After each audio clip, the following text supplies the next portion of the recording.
Hey everyone, just wanted to give you this quick update of the stock markets today. So looking at the data sets that we posted at the close, we are a little bit less than yesterday. We are 0.82799. So if you do this math, 0.82932 divided by 0.82799, we're looking for another 1.606% drop on the Dow from the close, which was yesterday's close, which was 31,790. And we are, by the way, this pattern here is the perfect classic setup for a market moving lower.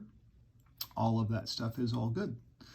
So we've gone from basically 33,063, we're sitting 31,510 so far.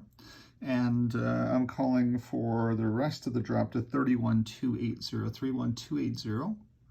So there's not a whole lot more to have to go. Next week, I've got a client of mine that's asking for a TFSA, and we're going to move some money into a TFSA. So next week, we're going to be able to do that because we're going to be down to a point where it makes some sense to put some money to work because we don't have as much of a drop. Mathematically, we don't know what we're going to end up having here the rest of the week and into next week, but it is a long holiday weekend, and that should reboot the market. But 31,280 on our signal points here in the mathematical model that we've got going. So look for a little bit lower here today. And I could go into the individual trades as well to the individual indexes.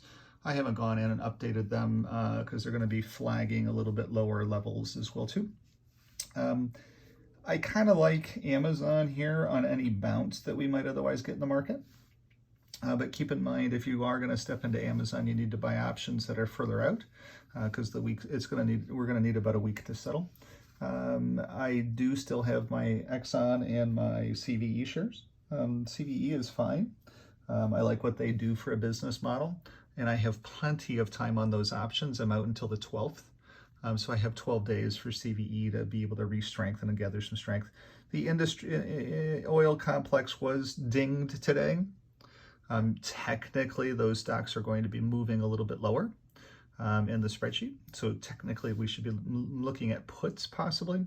And I might step in. It depends upon what the oil market's trading at. The only thing is that in the oil market, there's so much supply problem right now with everything. And in the energy market, the pricing points on all energy is just going through the roof, especially over in Europe.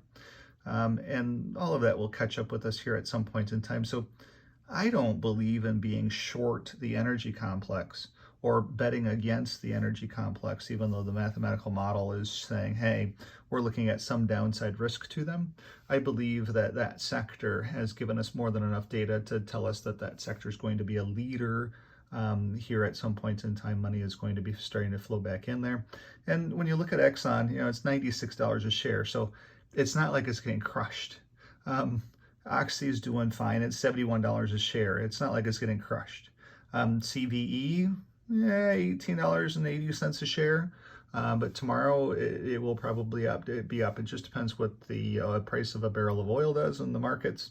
And with Kuwait having its problems now, or I'm sorry, not Kuwait, but Iraq having its problems now, I just look for the concept that oil is going higher. And that might be what I'm fighting. I might be wrong with that prediction, but that's okay. I'm pretty happy with where I'm at with that. So have a great night. This is just that check-in. We'll see what happens tomorrow.